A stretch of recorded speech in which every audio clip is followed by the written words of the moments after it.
Today we're going to look at comparing linear functions. So the first thing we need to talk about is, what are the types of linear functions that we're going to compare? Well, the first thing is equations, and these equations might be written in y equals mx plus b, or slope-intercept form. They may be written y equals a number, or they may be written x equals a number. And this will provide you with diagonal, horizontal, and vertical lines. Linear functions could also come from word problems, tables, and graphs. So things we're not going to compare are called nonlinear functions. Now, nonlinear equations are things that we need to be able to recognize, but you don't have to do anything with them this year. So right here, we have equations that have exponents on our x or on our y. Those are both going to be nonlinear. If we have a variable on the bottom of a fraction, that is going to be a nonlinear function.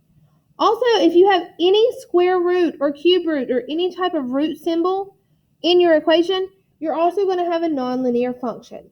So our big thing with nonlinear functions is just being able to recognize, is it linear, yes or no? Basically, is it a straight line? Linear functions are straight lines. Nonlinear functions are not a straight line. It may be curved a little bit here or there. So the things that we're going to compare in these functions are the rate and the initial value. The rate is really just talking about what is the slope of the function. The initial value, what it's talking about is, where is your starting point? My starting point, if it's on a graph, that's where are you on the y-axis. So your starting point is your y-intercept. So together we are going to look at a couple examples. So our questions we're trying to determine today is, which linear function has the greatest rate of change or the greatest slope? 2, which linear function has the lowest initial value or the lowest y-intercept? C, what is the difference in the initial values of A and C? And then the last one on 3 is, what about the rate? So what's the difference in the rates in A and C? So before we try to answer these questions, we need to look. So today we're going to focus on comparing tables, equations, and graphs. Now, I've already told you that a rate is your slope. So we're going to find the slope from this table. And I've told you that the b, or the initial value, is your b. It's your y-intercept. So what we're going to do is we're going to find our slope and our y-intercept for each of these 3 functions. So the easiest one is going to be to pull from the equation first. And I like to just pick the easiest one. You don't have to go in order. You can if you want to. Remember, slope is the number that comes with the x. So my slope in the equation is 4/3. Your y-intercept is what's at the back. What's behind your x? It's -3. So it's really easy to pull those from the equation. Now, it's also not terrible to figure out from a graph. Remember, your y-intercept, your b value, is where do you fall on this y-axis. So always start at 0, and then we go up 1, 2, 3. So my b value of this graph is +3. My slope is a rise over a run. I'm going to rise 1, 2, 3. And I'm going to go backwards 1, 2, 3, 4. Since I went backwards or to the left, it's going to be negative. So my slope is 3 over -4, which we're more commonly going to see that written as -3/4. Now, when we get to a table, the easiest way to find y-intercept is if it gives it to us. So if there's a spot where x is 0, that y value will always be your y-intercept. It will always be your b. So when x is 0, y is 0. So my y-intercept is 0. And then we have to pick 2 points to find the slope. I'm going to choose 4, 3 and 0, 0. So I have x1, y1, x2, and y2. So I'm going to plug into my equation m equals y2 minus y1 over x2 minus x1. Y2 is 0 minus y1 is 3 over x2 is 0 minus x1 is 4. So I'm left with negative 3 over negative 4. A negative divided by a negative will simply be a positive.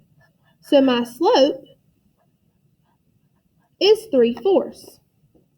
So now that I have all of the slopes and all of the y-intercepts, I can go back to my questions and actually figure out what is it wanting from me.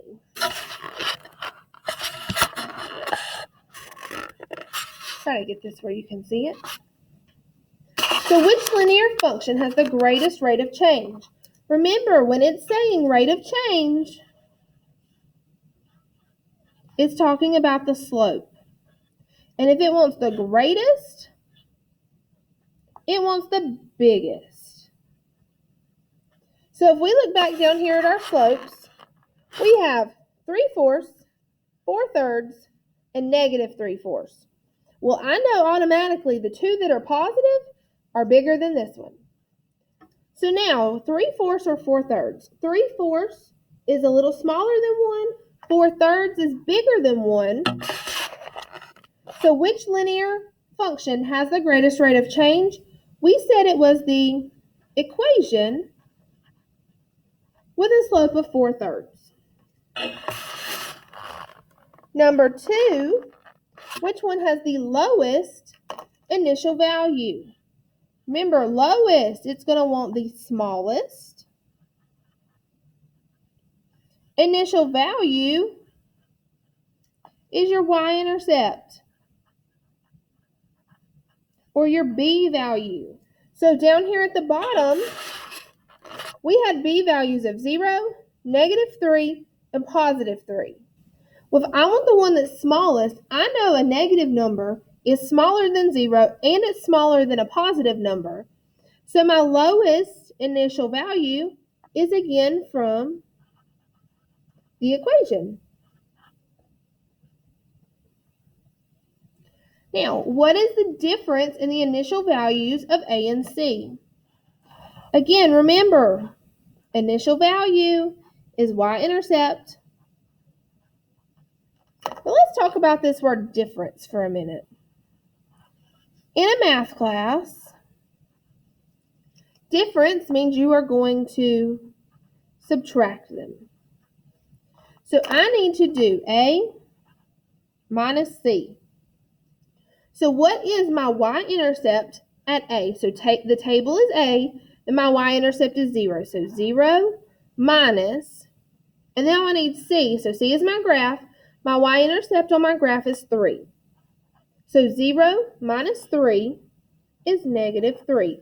But if it's just asking for the difference between it, you're probably just going to see it written as 3 because there's 3 places between them.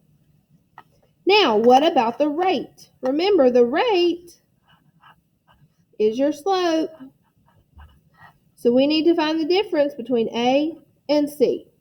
My slope on A is 3/4 minus my slope on C is negative 3/4. So when I subtract this, I would do keep, change, change.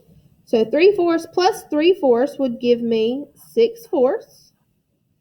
Or if you simplify it, you would end up with 3/2.